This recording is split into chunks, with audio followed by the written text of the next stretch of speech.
क्या आपने कभी सोचा है कि आज का इंसान खेतों में हल नहीं चला रहा फिर भी पहले से कहीं ज़्यादा थका हुआ क्यों रहता है? हम दिन भर एसी कमरों में रहते हैं, आरामदायक कुर्सियों पर काम करते हैं, शारीरिक मेहनत लगभग न के बराबर होती है, फिर भी शाम होते होते ऐसी थकान महसूस होती है जैसे हमने बहुत भारी काम कर दिया हो। दरअसल यह शरीर की थकान नहीं होती, यह हमारे दिमाग की थकान होती है। थकान का सीधा संबंध ऊर्जा की खपत से होता है और आज चाहे अनचाहे सबसे ज्यादा ऊर्जा हमारा दिमाग खर्च कर रहा होता है। इस वीडियो में हम उन कारणों की पहचान करेंगे जो हमारी ऊर्जा को चुपचाप खींचते रहते हैं और हमें मानसिक रूप से थकाते रहते हैं। साथ ही उनसे बचने के हम 5 साइंस बेस्ड प्रैक्टिकल स्टेप्स देखेंगे। तो चलिए शुरू करते हैं। मानसिक थकान से बचने का सबसे पहला और सबसे महत्वपूर्ण स्टेप है एनर्जी लीक्स की पहचान करना। क्योंकि कई मॉडर्न रिसर्च बताती हैं कि छोटे छोटे माइक्रो डिस्ट्रैक्शंस हमारी मानसिक ऊर्जा के बड़े हिस्से को खर्च कर देते हैं। जिस तरह बाल्टी का छोटा सा छेद पूरी बाल्टी को खाली कर देता है, वैसे ही ये छोटे डिस्ट्रैक्शंस जैसे बिना सोचे समझे सोशल मीडिया स्क्रॉल करना, हर 5 से 10 मिनट में फ़ोन चेक करना, बेकार की बहसों में उलझना, बिना मतलब की गॉसिप्स या छोटी-छोटी बातों पर गुस्सा करना, ये हमारे विल पावर को लगातार कमज़ोर करते रहते हैं। इन आदतों का तुरंत नुकसान भले ही दिखाई न दे, लेकिन ये हमारी जीवन ऊर्जा को खींचते हैं। इसलिए सबसे पहले इन आदतों को धीरे धीरे करके छोड़ने का प्रयास कीजिए। स्टेप 2, मल्टीटास्किंग बंद कीजिए। हमारे बड़े बुजुर्ग कहा करते थे कि एक साधे सब साधे सब जाए। आधुनिक रिसर्च भी इस बात की पुष्टि करती है। कई स्टडीज बताती हैं कि लगातार मल्टीटास्क करने से ध्यान बिखरता है, निर्णय लेने की क्षमता कमजोर होती है, काम की गति धीमी पड़ती है और मानसिक थकान बढ़ती जाती है। मल्टीटास्किंग ठीक वैसा ही है जैसे आप एक ही वक्त में 5 अलग अलग रास्तों पर चलने की कोशिश करते हों और अंत में कहीं नहीं पहुंचते, सिर्फ थक कर रह जाते हैं। इसलिए एक सरल नियम अपनाइए। जब काम कीजिए तो बस वही कीजिए। फ़ोन साइलेंट रखें, नोटिफिकेशन बंद कर दें, कोई चैट नहीं, कोई डिस्ट्रैक्शन नहीं। शुरुआत में कुछ मिनट ही ऐसा करके देखें, आप खुद अनुभव करेंगे कि बिखरा हुआ ध्यान हमेशा ऊर्जा मांगता है, जबकि एकाग्रता के साथ किया गया काम कम प्रयास में ज़्यादा परिणाम देता है।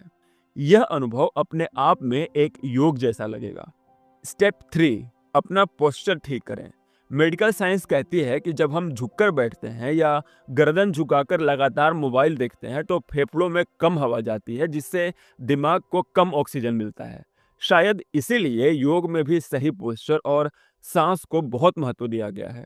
गलत पोस्चर शरीर के लिए साइलेंट स्ट्रेसर है जो बिना काम किए ही दिमाग को थकान के सिग्नल्स भेजता रहता है। इसलिए कुछ सिंपल बातें याद रखें। लैपटॉप या मोबाइल को आंखों की ऊंचाई के आसपास रखें, गर्दन आगे झुकाकर न रखें। बैठकर करने वाला कोई काम करते हो तो हर 30 से 40 मिनट में उठकर कुछ मिनट के लिए चल लें। सांस गहरी लेने की आदत डालें। यह बात हमेशा याद रखें कि सीधे बैठने से न सिर्फ ऑक्सीजन की सप्लाई बढ़ती है, बल्कि कॉन्फिडेंस और अलर्टनेस भी ऑटोमेटिकली बढ़ जाती है। स्टेप 4, दिनचर्या को फिक्स करें। इस बात को समझना बेहद जरूरी है कि शरीर सिर्फ काम करने से नहीं थकता, यह अव्यवस्थित लय से थकता है। शायद इसीलिए हमारे शास्त्रों ने नियमित दिनचर्या और संतुलन पर काफी जोर दिया है।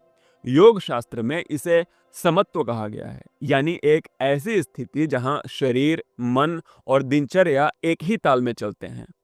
आधुनिक विज्ञान भी इसकी पुष्टि करता है कि हमारा शरीर एक आंतरिक जैविक घड़ी पर चलता है जिसे सर्कैडियन रिदम कहा जाता है।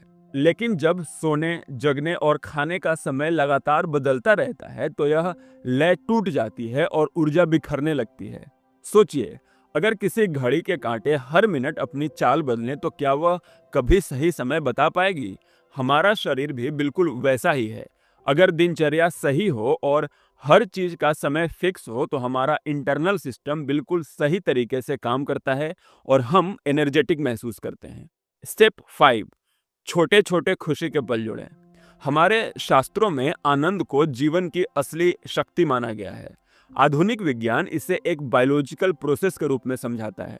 जब भी हम कोई छोटा-सा सकारात्मक अनुभव लेते हैं, तो हमारा दिमाग डोपामाइन नाम का केमिकल रिलीज़ करता है।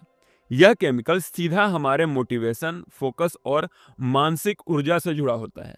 न्यूरोसाइंस के एक्सपर्ट्स इसे डोपामाइन माइक्रोडोजिंग कहते हैं, यानी अपने दिमाग को छोटे-छोटे पॉजिटिव सिग्नल्स देना, जिससे हमारी बैटरी चार्ज होती रहे। पॉजिटिव साइकोलॉजी की रिसर्च बताती है कि जो लोग दिन भर में मात्र 15 से 30 सेकंड के भी माइक्रो जॉय लेते हैं, उनमें थकान का स्तर दूसरों के मुकाबले बहुत कम पाया जाता है। माइक्रो जॉय के लिए कुछ बड़ा करने की ज़रूरत नहीं है, बस ये छोटी-छोटी चीज़ें ही काफ़ी हो सकती हैं, जैसे काम के बीच में कोई पसंदीदा गाना सुन लेना, किसी दोस्त या सहकर्मी को एक छोटा-सा थैंक यू मैसेज भेज देना, किसी की सच्ची तारीफ करना या छोटी-सी मदद कर देना। ये छोटी-छोटी खुशियाँ आपके दिमाग की बैटरी को बार-बार टॉप अप करती रहती हैं और आप खाली महसूस नहीं करते। याद रखिए, थकान हमेशा काम से नहीं आती, कई बार गलत तरीके से जीने से आती है। और हम अपनी आदतों को बदलकर बहुत हद तक थकान से बच सकते हैं।